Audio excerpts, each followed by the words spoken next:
ingin bercerita kepada anak-anak semua bahwa Tuhan itu menjaga kita anak-anaknya yang mau dengar-dengaran kepadanya. Iya, hari ini mungkin ceritanya sudah pernah anak-anak dengar, tapi tidak apa-apa didengar lagi ya. Oke, pada suatu hari di sebuah negara ada sebuah keluarga anak-anak. Keluarga ini keluarga yang baik, terdiri dari bapak, ibu, dan 3 orang anaknya dan 3 orang menantunya. Ya, di keluarga ini mereka melakukan hal-hal yang baik yang menyenangkan hati Tuhan. Mereka rajin bekerja, mereka tidak lupa berdoa, mereka menghormati, saling menghargai. Tetapi lingkungan mereka anak-anak berbeda sekali dengan keluarga ini. Dan Tuhan di atas melihat bahwa lingkungan mereka sangat buruk. Tetangga-tetangga mereka sering curi-curi, sering tendang-tendang, pukul-pukul, sering ngomong gak bagus, tidak menghargai, suka mengejek. Tuhan gak suka anak-anak. Tuhan sedih. Kemudian Tuhan melihat keluarga ini dan Tuhan lihat, aduh, gimana ini? Supaya aku menjaga keluarga ini, supaya nggak ikut-ikutan, nggak niru-niru, supaya tetap baik. Pada suatu saat Tuhan berbicara kepada si bapak. Siapa yang tahu siapa nama bapaknya? Iya, betul, pinter. Nama bapaknya adalah Bapak Nuh. Tuhan berbicara kepada Bapak Nuh. Nuh, aku gak suka sama tetangga-tetanggamu, bikin aku susah, bikin hatiku sedih. Mereka suka pukul-pukul, suka tendang-tendang, suka ngomong gak bagus, gak pernah berdoa, suka mengejek. Tapi aku suka sama keluargamu. Sekarang kamu nurut ya. Buatlah sebuah kapal yang besar. Nuh bertanya, buat apa Tuhan? Buat kapal yang besar. Terus dibuat di mana Tuhan? Dibuat di sini. Loh, di sini nggak dekat pantai Tuhan. Nggak apa-apa. Dah dengar-dengaran, nurut. Nah, Miss Monik ingat satu lagu tuh loh anak-anak. Ada lagu, kalau saya mau berkira, kalau saya mau senang, adalah satu cara, ya dengar-dengaran. Itu yang dilakukan oleh Bapak Nuh. Bapak Nuh dengar-dengaran. Dan Bapak Nuh membuat kapal yang besar. Pada waktu Bapak Nuh mulai membuat kapal yang besar, orang-orang di sekitarnya mengejek. Hihihi, Bapak Nuh ngapain? Kamu buat apa ini? Buat kapal. Siapa yang suruh buat kapal di sini? Di sini nggak dekat laut, nggak di pantai. Tuhan yang suruh, aku menurut. Kamu itu sudah tidak berpikir benar ya.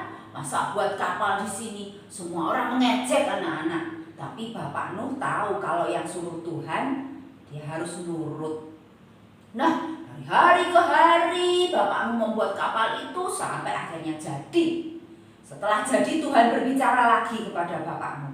Sekarang Nuh, mulailah kamu kumpulkan binatang-binatang yang ada. Satu pasang. Kalau ada gajah ya gajah laki dan gajah perempuan. Ada kuda-kuda laki, kuda perempuan. Kumpulkan satu-satu, bawa masuk ke kapal yang besar ini. Nuh nurut lagi. Dengar-dengaran dia nurut lagi. Dibawalah binatang-binatang. Satu pasang. Sesuai perintah Tuhan. Ada kuda, ada jerapah, ada gajah. Pokoknya yang ada saat itu semua dibawa ke dalam kapal yang besar tadi anak-anak. Nah, setelah semua dibawa masuk, Nuh sendiri masuk ke dalam kapal itu. Istrinya ikut masuk, menantunya, anaknya ikut masuk semua. Dan karena kapalnya besar sekali anak-anak, pintunya jadi besar. Nuh gak kuat tutup pintunya. Akhirnya Tuhan yang menutup pintunya. Dan mulailah hujan turun. Hujan turun anak-anak. Hari pertama, hari kedua, hari ketiga, hari keempat, gak berhenti-berhenti. Kelima, keenam, ketujuh, kedelapan, gak berhenti-berhenti. 9, 10, kok gak berhenti-berhenti? Tetangga-tetangganya mulai bingung. Kenapa ini hujan tidak berhenti-berhenti? Terus dari hari ke hari hujan turun. Terus tidak berhenti-berhenti. Dan mulai kelihatan airnya mulai banyak di sekeliling mereka. Airnya mulai tambah banyak, tambah banyak. Tetangga-tetangga Nuh mulai bingung. Kemudian mereka melirik ke kapal yang besar milik Nuh. Tetangga-tetangga mulai pikir kalau airnya tambah banyak, paling aman di dalam kapal. Nah, mereka mulai lari ke kapal itu dan mereka mulai ketuk-ketuk. Tapi Nuh tidak bisa buka, pintunya berat sekali untuk dibuka. Tetangga-tetangga ini ketuk-ketuk, Nuh bukain. Ini mulai banjir, Nuh tolong. Nuh di dalam kapal bingung juga. Aku mau membukakan karena Nuh orang baik ya. Tapi pintunya terlalu berat untuk dibuka. Dan Tuhan sudah tutup pintu itu.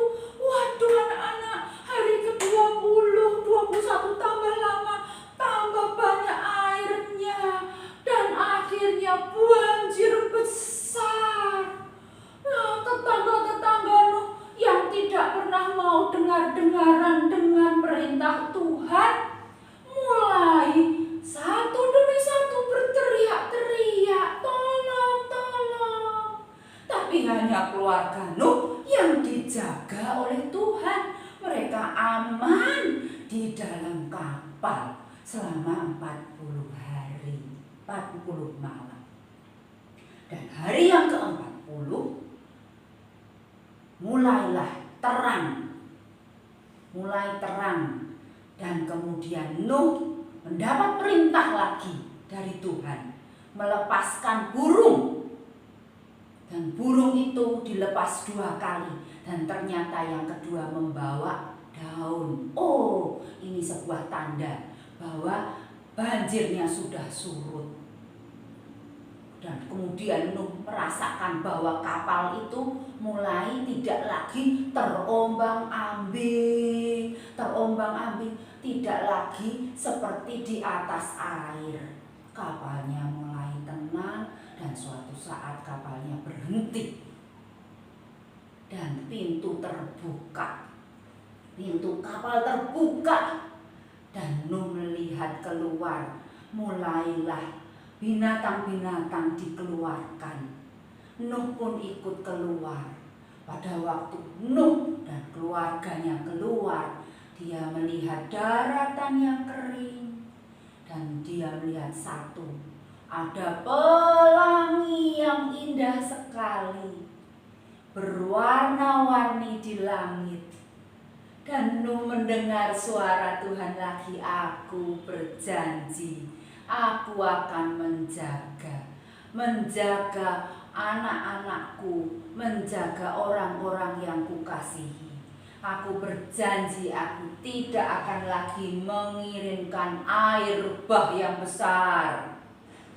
Aku akan menjaga anak-anakku. Tetaplah dengar-dengaran akan perintahku. Tuhan berkata begitu anak-anak.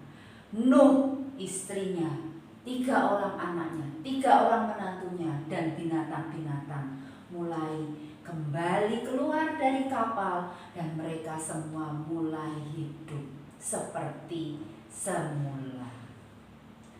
Nah anak-anak, itu cerita Nuh. yang dijaga oleh Tuhan. Karena Nuh dan keluarganya dengar-dengaran akan perintah Tuhan.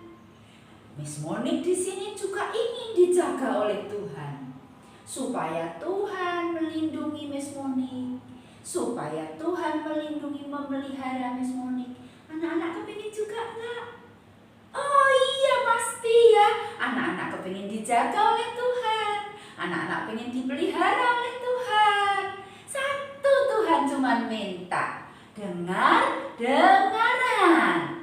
Ya, lagu yang tadi yang Miss Monique nyanyikan di awal. Kalau saya mau bergirang, kalau saya mau senang, adalah satu cara, ya dengaran.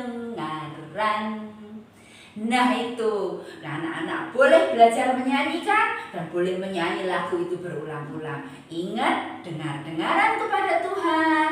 Dari mana bisa mendengar suara Tuhan? Dari baca Alkitab, ya. Dan Tuhan akan menjaga anak-anak semua, menjaga kita semua, anak-anaknya yang dengar-dengaran kepada Tuhan. Puji Tuhan, sampai ketemu lagi anak-anak.